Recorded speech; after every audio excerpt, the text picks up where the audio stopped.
Hello, everybody, and welcome to Art Smart. I'm having another of these interviews with creative professionals, and this is one I'm very excited about today. Somebody who has a wonderful resume and is very eclectic in her art career. This is Chris Marlow, who's sitting with me tonight and is going to answer my witty questions here. I just want to give you guys just a brief rundown of her background. She studied, and correct me if I'm wrong, studied graphic design at Shepherd University. Yes. And Montgomery College. Yep. She has a extensive freelance illustration career, which we're going to talk quite a bit about tonight, including Mattel, the Learning Company, and Broaderbund, or Broaderbund. Am I saying that? Yes, okay. Broaderbund, yes. Yes. And also, cafepress.com, though, is a really impressive website, though, that I was looking at the other day, with just a lot of great merchandise, a lot of original things, plus references to art of the past that you've kind of put your little spin on, which I think is cool. Yeah. So she just has all kinds of things that she does, though. You've seemed to kind of get your hands in all kinds of art realms. So, but we're going to talk mainly tonight, though, about her background in freelance illustration. So, thank you for joining us tonight. Thank you for having me. Oh, it's a huge pleasure. So, the obvious thing is usually go back to the beginning. So, how did you get started in art or realize that you were interested in it? Oh, well, actually, I would say all my life.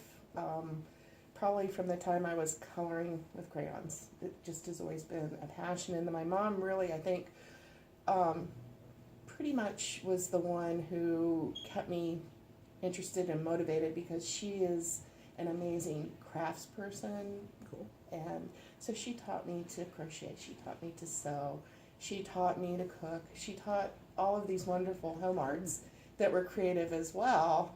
And then as I, started into school, I did start taking art and I found out, oh, I really like this. And it's just always been like kind of part of my personality, who I am. So.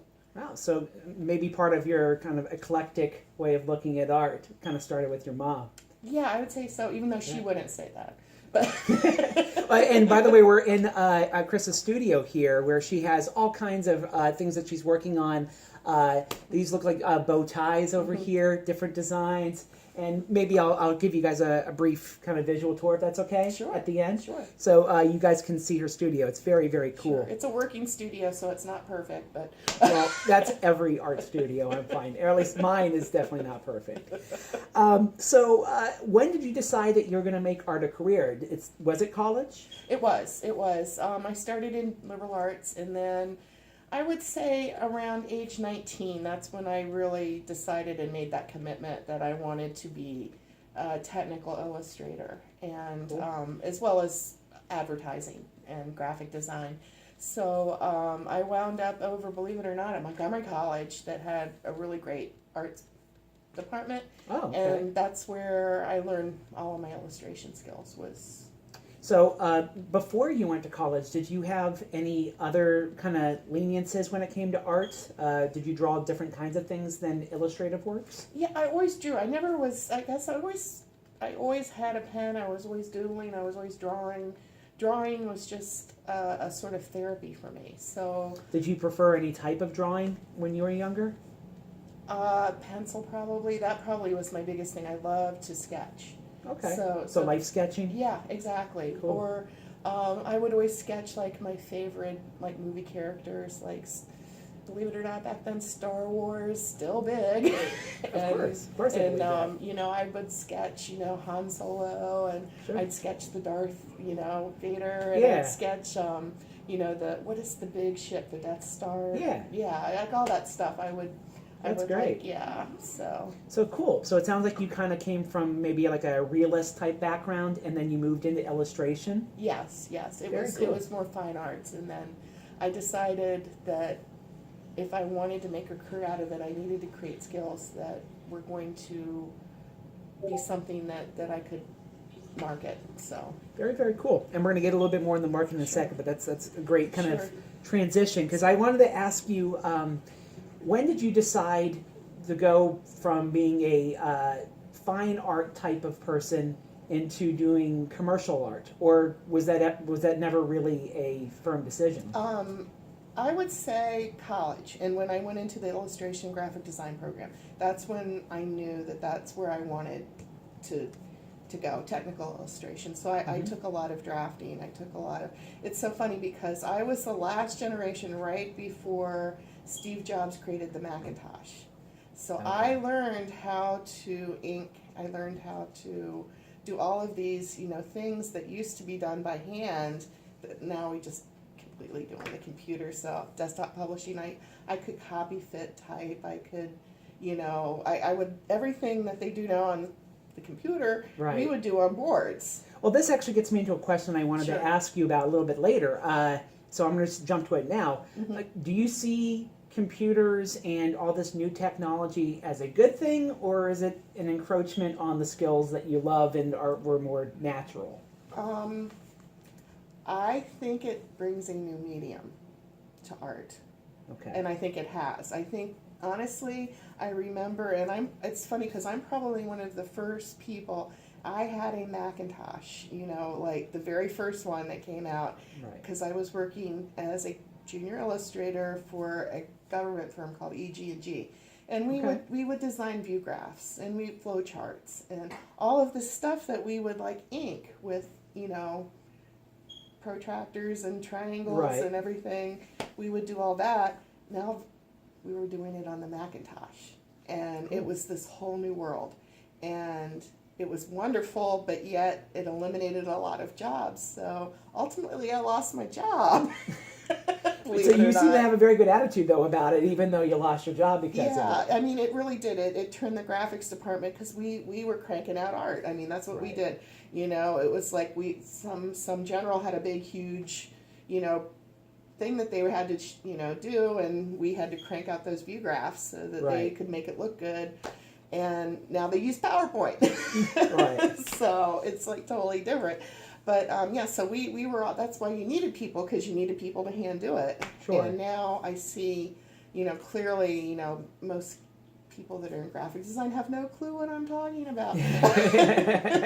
Right, because the computer does most of that for them. Yes. And I think there's a lot of I think if you ask 50 artists, you're going to get 25 say relatively positive things and 25 say relatively not so positive things about how computers are changing things. I mean, it's good and it's bad. Yeah. I mean, you've got good points, you've got bad points. I really, honestly, I don't really regret that. I think Steve Jobs brought an entire new world to artists. Yeah. When he created this beautiful design, he created things, just even with the fonts, he worked so hard to make sure that fonts looked beautiful. Yeah. Where Microsoft didn't. Right. And some people don't understand that people like Jobs was really focusing in on the experience of the computer and how it could affect the world, as opposed to just what the machine could do. Yeah, he was a visionary. Yeah. He was a total visionary, and he saw the artistic aspect of it. Right. And that's the part that I love about Apple, is they really changed the world in that respect. Right. They gave the computer art, which it never had before. And that's when I fell in love with the computer, being able to draw and being able to illustrate. So it like I said, it did eliminate a lot of jobs, but then in many respects it created jobs for me too. So there's positives and negatives, but you seem to be very positive, so that's great. See, I'm such a negative person. I sit down with some of these people, and you guys are so positive, and I'm like, no, I don't like computers. But I'm now spending all this time doing YouTube, so I'm a hypocrite. So I wanted to ask you, what is your definition of illustrative art? How would you describe that to somebody? Illustrative art, telling a story in pictures. Okay. Honestly, that would be my first go-to. Okay. That you're trying to visually create a message to somebody, and that's really what advertising art was about, and illustration. Do you see a difference between illustrative art and graphic design? Yes. Yeah. Okay. Illustrative art, I would say, is definitely more art, drawing, picture. Graphic design to me is more flat.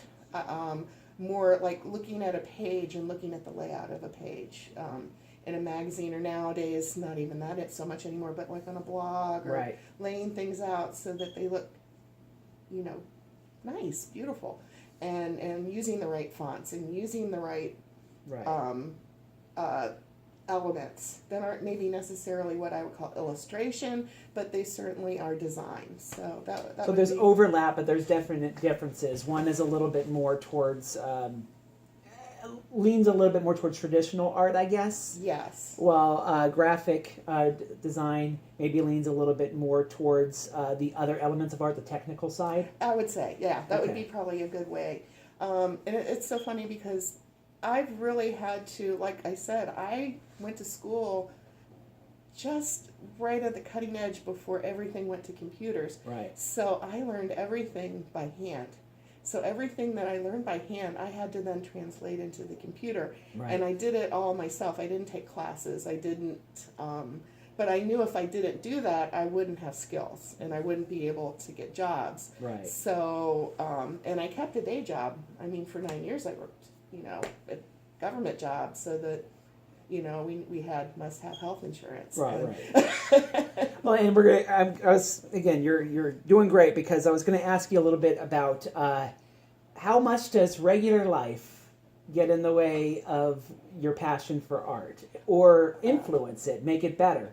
Because some people think it makes it better. Some people think regular life kind of takes away from their art.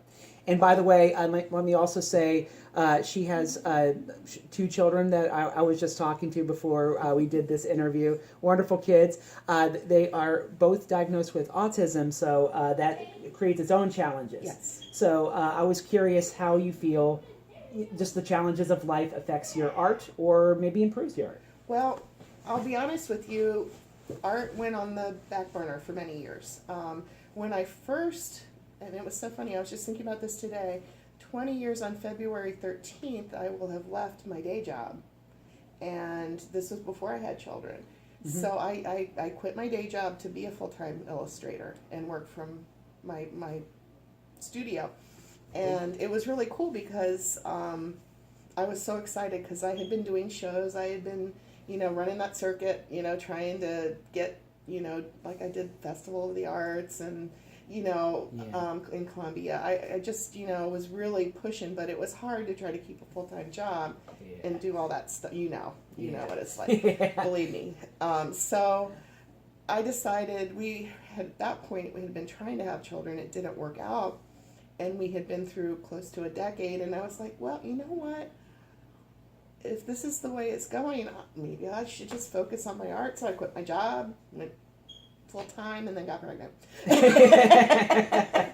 Basically, long story short. That's just God and his way of having a sense of humor. Oh, right? yes, God has a total sense of humor. Right. And so then after 10 years of trying to have kids, we have this miracle baby we said that we'd never have. Right. The doctor said we would never have.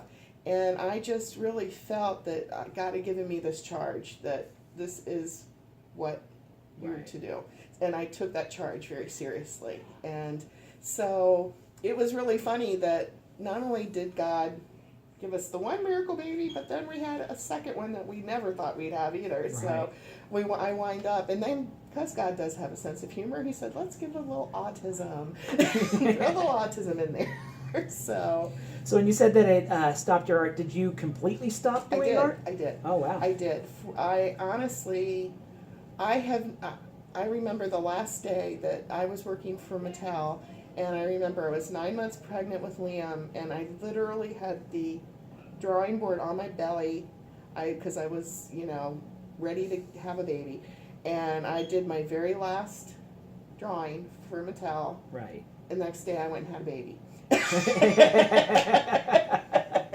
Honestly. And that was that. And that was that. And I never really went back to work after that in terms of having freelance clients like the way that I was before. So it really did, change my whole outlook with, because I guess I had always thought I would probably go back, but then honestly, autism is a full-time job. Yeah. It is. And it takes a lot of endurance. And I just felt that, I know life is seasons. We have seasons of life. Right. And I really felt like this time, that God had given me these 2 babies that, well, Liam was 5 at the time, 6 when he got diagnosed. He was older.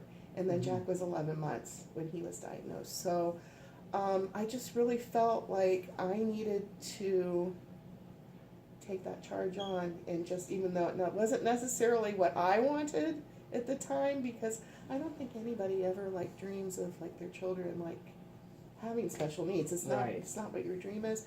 But in the same thing, it took us down roads we'd never thought we would travel, and met people that we would have never met. Like, probably would have never met your mom, because And that's how we got to know each other. yeah. So Well, let me ask you this: now that you are a parent, and they're a little bit older now, so yeah. has this influenced your art in any way, giving you a new or different sense of art now that you've been a mom and you've had time away?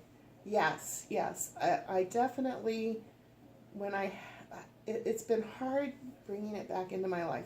And I would say for the past 2 years, I've been working on trying to figure out that balance of how to bring art back into my world, and also be the mom that I need to be for these boys. Yeah. And that really overrides everything. Right. That's my overriding thing. So honestly, I have no regrets that, I spent the past 18 years working towards raising, hopefully, boys that will be able to give back to the world, and hopefully at some point, I don't know, we'll see. We're still in the So, and the next chapter of your art too. Your kids will grow, and so will your art. Yeah. Yeah. So that's sort of where it all is. So I still am in a new season now, since they don't need me as much as they used to need me, but yet there still are needs. Why don't you tell them some of the things that you are working on now? Okay, well, I have my Etsy, which I do bow ties, and Maybe I can show you guys some of the stuff as you're talking. okay, sure. So I Some bow have- ties up there. I have a little bow tie business, and Sorry if the light got in your face there.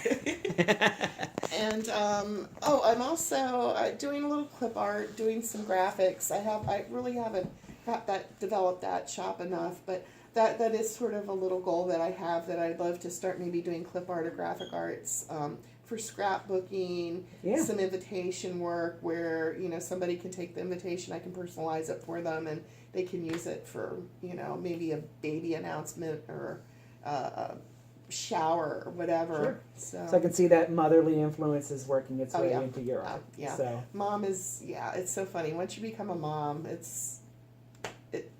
just changes your whole. And I'm Dad sure you too, get trust it. You me. get Yeah, it. yeah. Believe me, the whole world changes. Everything has changed with art since Lincoln. Yes. So, very much. So I want to go back to a few Sure. things here. Going back to when you were working for some of the larger companies and things, doing. Was there a reason why you chose to do freelance art as opposed to always choosing to work for an employer and having that I always know where my money's coming from mentality? Well, honestly, it's hard to find. That was a period where the art world was really changing, and I was not. My skills were antiquated after just a few years. So I was completely like, what am I going to do? How am I going to do this? And I really didn't have a portfolio. I didn't really have those things in place to be able to go out and try and find a straight up 40-hour Sure. work week. But also working full time, because I was a courtroom clerk for 9 years in the courthouse. I was so bad. I would. Okay, I'll admit it. I used to draw in court. I'm sure the judge is up there doodling most of the time too. Yeah. So I just. I've heard this story before. Yeah.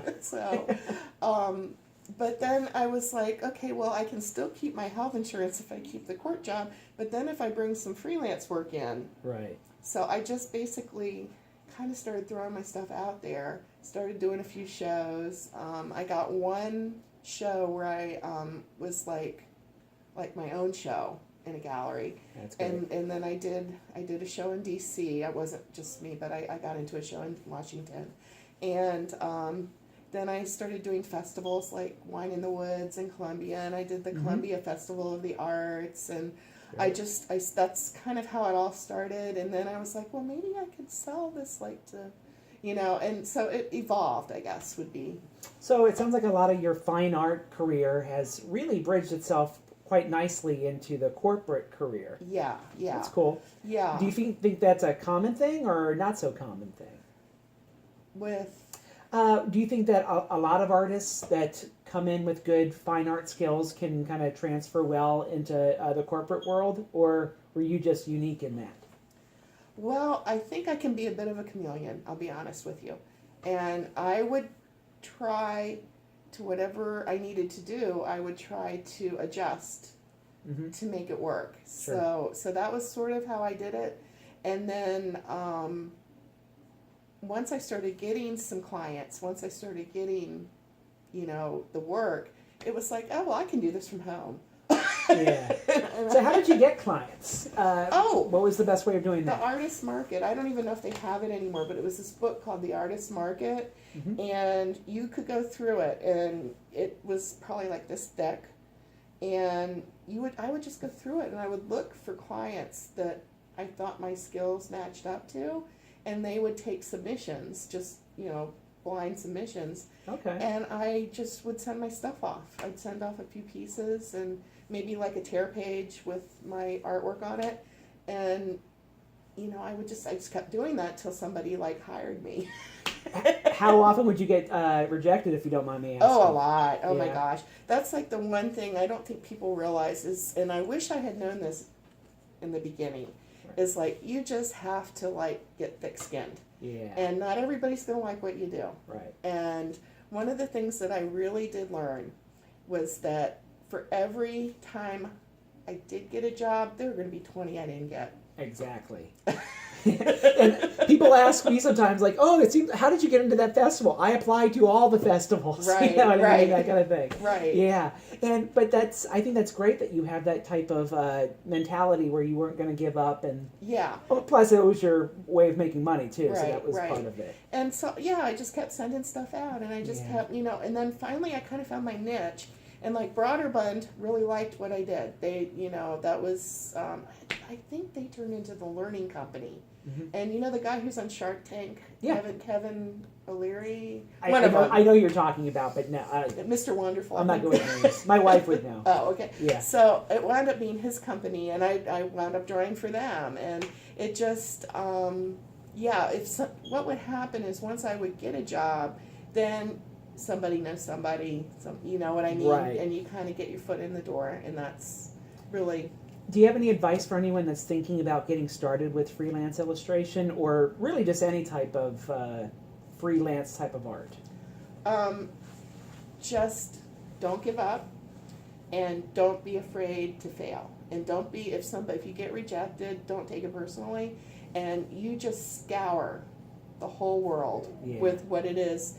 You'll find your niche, but you can't give up. You just, honestly, if you are going to be sad because somebody didn't like what you did, and take it personally, this is not the thing no. for you. Yeah. No, I think it's sort of like acting, Yeah. When people, they go to how many different auditions and they come back and they get probably called back a lot of times and then they don't get it. Right. And you just have to be like, whatever happens, I'm going to keep plugging and keep moving forward. And one of the things that's really funny is I remembered from Walt Disney, and I don't know if you know the story about him or not, but when he wanted to create Disney World or Disneyland in California, he didn't have funding for it.